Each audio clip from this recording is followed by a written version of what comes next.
I found myself, when you write papers, whenever I'm preparing for a sermon, I can always hear my 8th grade English teacher's voice in my head. You have to have a hook, right? You may know what I'm talking about when I talk about a hook. You've got to have something that pulls the person in and gets them engaged in the paper, so that way they don't just look at what you're writing and just kind of go, okay, whatever, it doesn't matter. And so I always hear that whenever I'm preparing a sermon for Sunday. I've got to have a hook. What can my hook be? And because I think I'm a harsher critic on myself when I look at that, because I'm like, well, I'm not interested in what I'm saying. Oh, it's not me I'm talking to. And I look back at what I've done, and I realized through this sermon series, I began every sermon with a question.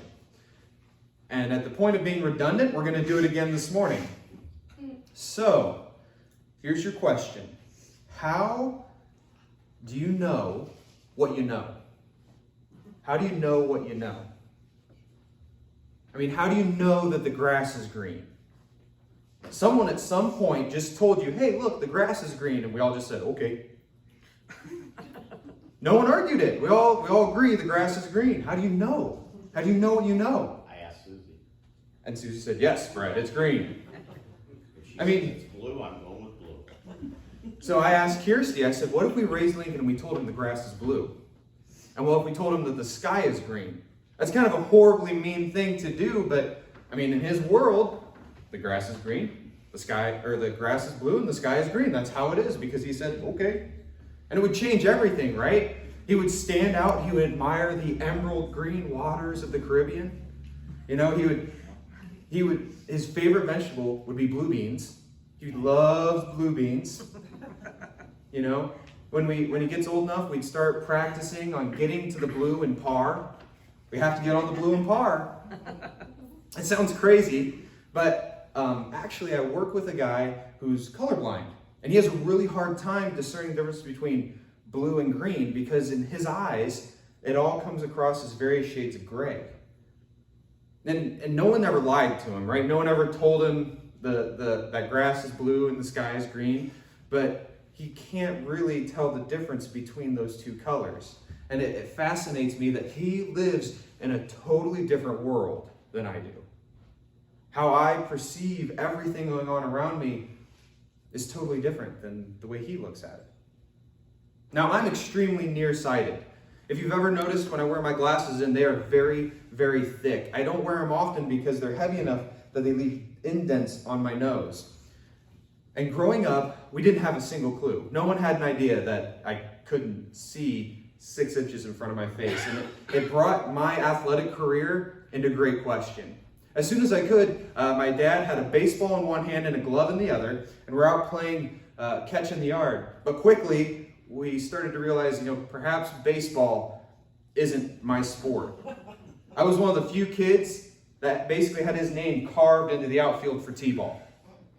And then you can imagine not too many balls got hit out there. And when they did, I didn't see them coming because I was too busy staring intently at the clover. Or if a bug just happened to fly by my face, I'd be following it. Because, whoa, what's that coming into the field of view? And it wasn't until kindergarten roundup that, when you go in for kindergarten roundup, they take you through different tests to measure development and cognitive tests, that after completing all these tests, the teacher came out to my mom and said, you might want to have him go get his eyes checked. I don't think he can see everything. Come to find out, I was blind. Very, very, very blind. I needed glasses in the worst way. We go to the optometrist, and after she gives me my prescription and we receive my glasses, I remember my mom looking at me and saying, well, why didn't you ever say anything? I didn't know. This is my world. I thought everyone saw things the way I saw things, and I was amazed at people who could do things I couldn't do. How can they see that? My reality was totally different. I'll never forget putting on my glasses for the first time. Holy cow. There's characters on the TV. It's not just a light-up box that has noises coming from it. The trees aren't big green blobs. There's actual leaves that make up what we're seeing. So I'm going to ask you again, how do you know what you know? Our reality, the way we perceive what's going on around us, is all constructed by our brains. Maybe a better question is, how do you know what you don't know? How do you know what you don't know. I mean, someone's got to tell you at some point. As soon as we take that first breath of air in, your brain is gathering data, right? It's bringing in all of this raw information. Gaseous chemical compounds pass through your nose, and your brain tries to make sense about them. There's wet chemicals that touch your tongue, and your brain's trying to process it and make tastes up. There's different light waves traveling at different speeds, penetrating your eyes, smacking against the back of your retinas, and that signal flies into your brain, and your brain's trying to make sense of it. There's thermoreceptors in your skin that measure the temperature difference. And as soon as the temperature changes around you, that information goes into your brain and it's taking it in. There's mechanoreceptors in your skin that sense pressure. All of the little pressure in your skin, and as soon as it notices a difference, that signal goes to your brain and your brain has to make sense of it. All of this happening at once. All of this raw data bombarding your brain. And honestly, it's easy to understand why babies cry so much, because it gets very overwhelming. As soon as you take that first breath of air, all of this information just pounds against your brain. So your brain does an amazing thing. Very quickly, it learns what's important and what's not. It learns to block out those things that, okay, we've experienced this before, it's not a danger, we're just not going to pay attention to it, push it away. Oh, this is new, what's this? And we're gonna take this in, we're gonna file it away, so that way if we experience it again, we know what's going on. You know, you don't pay attention to that sensation of the skin, of the clothes on the back of your neck, right? That little rubbling against those hairs. Because it happens so much, your brain goes, we don't need to remember it. But then all of a sudden that siren gets really faint and grows louder, and boom, we peak right up, because we don't hear that very often. That's important. Your brain is an amazing processor of information. If we can go to this next screen, how many of you have seen something like this on Facebook? If you can read this, you're smarter than 10% of the population. According to a research at Cambridge University, it doesn't matter in what order the letters in a word are. The only important thing is that the first and the last letter be at the right place. The rest can be a total mess, and you can still read it without problem. Your human brain is an amazing thing. It creates patterns. It creates things that it recognizes. And this is a perfect example. You've read words so much that your brain processes them fast enough that it recognizes the pattern, so you could have complete garble-gook on the screen. But it recognizes the patterns to make sense of it, because there's so much coming in, it's got to process it all. You can take that down. It's an amazing thing. In fact, it's kind of scary to think that your whole reality, your concept of everything going on around you, is your brain processing this information and choosing on its own what it thinks is important and ignoring what it's decided doesn't matter. I mean, how quickly can you read through a sentence, not catch your typo, and send it off and go, oh no, my boss is reading that email? How many times have you put your socks on in the morning and you're like, oh, they're the same color, but your brain just goes, close enough, we're going. It's kind of even more terrifying to think that all of us operate that same way, and as a society, all of us collectively decide what's important, what's not, and we decide what our reality is based off of these decisions. What's true? That's a big question right now, isn't it? What's true?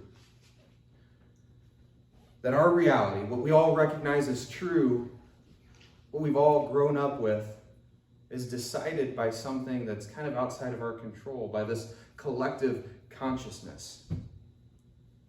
It's kind of easy to block these things out that we don't think are important, that society doesn't think are important, and then accept and fill in the gaps and things that may be just too complicated, right? We don't want to waste the energy to truly understand it, so we're going to fill in the gaps and we'll make sense of it later.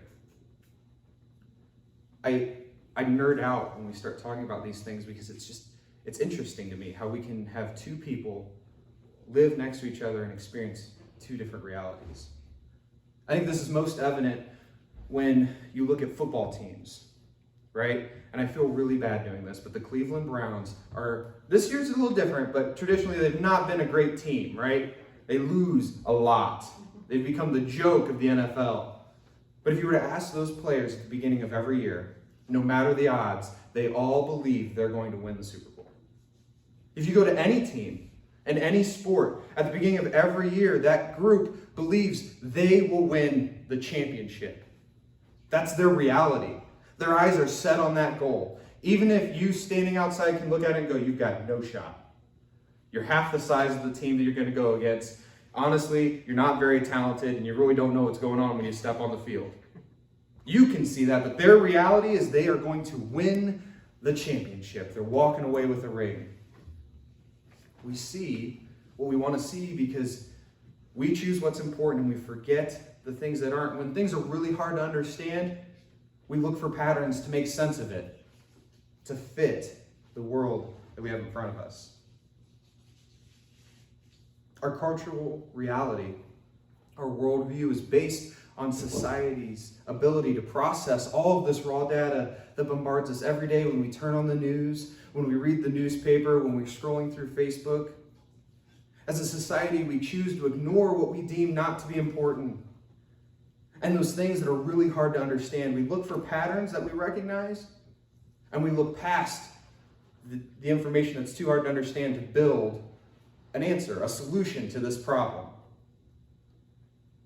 You know, it doesn't take a studied philosopher or an astute observer to recognize the inherent problem that happens when we all do this. When we look for patterns in complex situations and just jump to solutions. Within our culture, we have subgroups that decide we're not going to go with the flow. We're not going to ignore things that society thinks are unimportant. And we're not going to just jump over difficult problems and assume answers. We're going to dig into the nitty-gritty. In fact, you and I are a part of one of those subgroups, right? As Christians, we decide to step out away from that societal thinking to dig into the nitty-gritty, right? To live a life based on a higher truth. In fact, that's our call as disciples. As disciples of Christ, we're called to reject the assumptions of the world and to embrace creation as God intended it to be. We're called to live set apart from the status quo.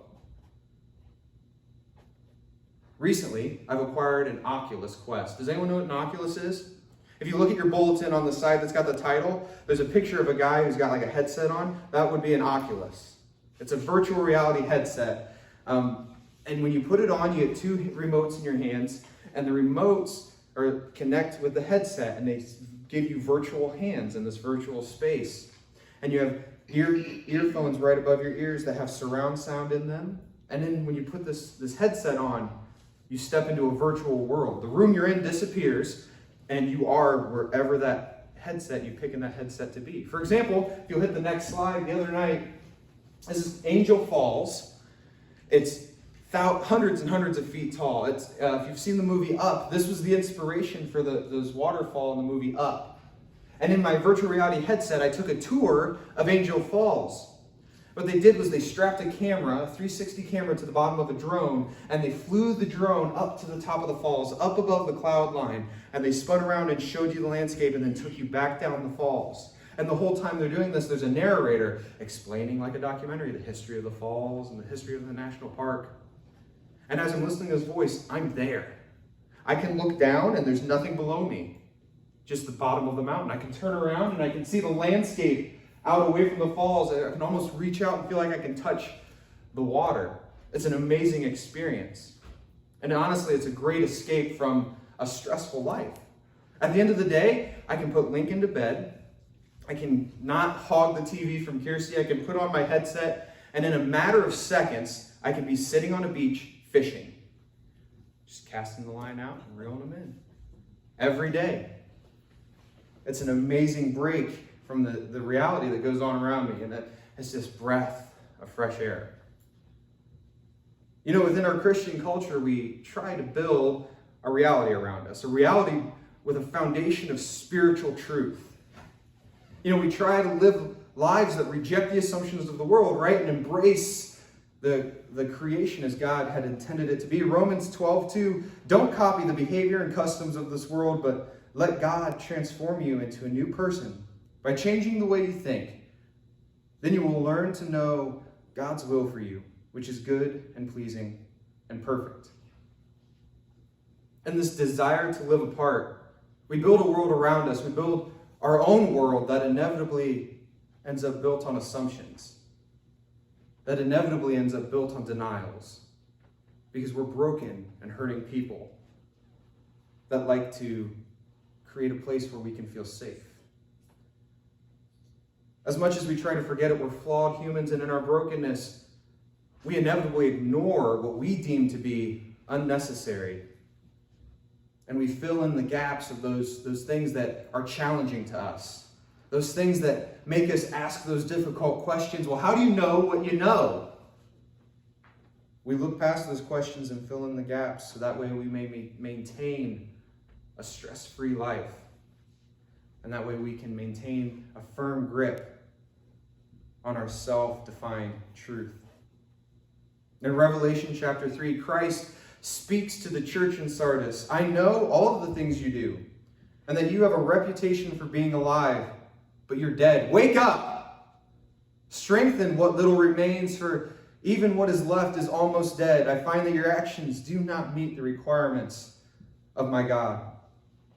You know, if we're truly living lives as disciples, then we have to be open to those moments where the Spirit of God stirs so violently within us that our understanding of reality becomes shaken within you. You have to wake up. You have a reputation for being alive, but you're dead. You cannot take the easy path. You have to take the path less traveled. You cannot believe the falsehoods of this world. The voice of the enemy who tries to speak louder than the voice of truth inside you. You have to wake up. Abandon the reality that you've built for yourself. Abandon the reality that makes us feel comfortable and complacent, that makes us feel safe, because we're called to live lives out boldly at the forefront of creation. A life built on truth. A life revealed to us in the Spirit. We have to wake up. Hebrews chapter 4, verses 12 and 13. The Word of God is alive and powerful. It's sharper than the sharpest two-edged sword, cutting between the soul and the spirit, between the joint and the marrow. It exposes our innermost thoughts and desires. Nothing in creation is hidden from God. Everything is naked and exposed before His eyes, and He is the one to whom we are accountable. As disciples, we're called to reject the assumptions of the world, to embrace creation as God intended it. And part of that embrace means being open to when God shakes the foundations of our reality. To those moments where His truth shines brightly through and makes us a little uncomfortable, that makes us question, how do we know what we know? We have to be able to step forward boldly, trusting in Him and His authority to lead us forward in creation. Because it takes a step of humility to go forward down the uncomfortable, less traveled path. Down the path where reality is not shaped by what we see before us, by what keeps us comfortable, by what helps us understand or skip over really challenging problems. Discipleship is about living a life where our reality is shaped by the Spirit of God. Where our reality is shaped to be as God intended it to be. Galatians chapter 5, verses 16 and 17. So I say, let the Holy Spirit guide your lives. Then you won't be doing what your sinful nature craves. The sinful nature wants you to do evil, which is just the opposite of what the Spirit wants. And the Spirit gives us desires that are the opposite of what the sinful nature desires. These two forces are constantly fighting each other, so you are not free to carry out your good intentions. Christ continues in his letter to the church in Sardis, go back to what you heard and believed at first. Hold to it firmly. Repent and turn to me again. If you don't wake up, I'll come to you suddenly as an unexpected thief. There's a moment in the night where I've got my headset on and I'm fishing, and I lose track of time really easily because on the beach there's no clock around me. So I'm just sitting there, casting and reeling, and all of a sudden, out of nowhere, a hand gets on my leg. Terrifying moment, because I'm alone on this beach, and I hear a voice, "Honey, I'm going to bed." Boom, sucked right back into reality. It's time to wake up, okay? Come back. There's a moment of fresh air that gets breathed in, that shakes us loose from the box that we've built around ourselves that keeps us safe, that protects us from those challenging problems that are going on in the world. But if we refuse to open our eyes, to slide up the headset, we'll miss what God's doing around us. If we choose to remain sequestered in a false world of assumptions, in a world that denies those challenging questions, that only looks at what we can easily understand, a world that's built to minimize stress, then we miss the glory of God's work going on around us. We miss the opportunity to step alongside Him in the building of His kingdom.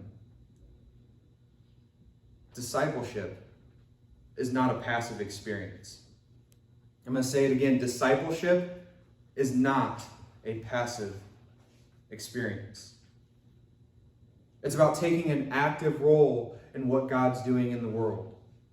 Looking out into the reality that He's created before us and embracing those challenges, knowing that He has the solutions. We don't have to skip over and jump to conclusions that we feel are right because God has the answers. Discipleship is about taking an active role. It requires you to dive headfirst into the uncomfortable, to not step out and take a vacation from the challenge. It requires you to step out and go only where God can lead you. It requires you to humble yourself, to allow yourself to be driven by a passionate heart and mind that's been unified with the Spirit of God. And unless you wake up, unless you abandon the reality of a sinful world, unless you abandon the reality that you've built for yourself in comfort, you'll miss it. I know the things you do, that you have a reputation for being alive, but you're dead. Wake up. Strengthen what little remains, for even what is left is almost dead. I find your actions do not meet the requirements of my God. Now go back to what you've heard and believed at first. Hold firmly to it. Repent and turn to me again, because if you don't, I will come suddenly as an unexpected thief. It's time for us to wake up. If you stand.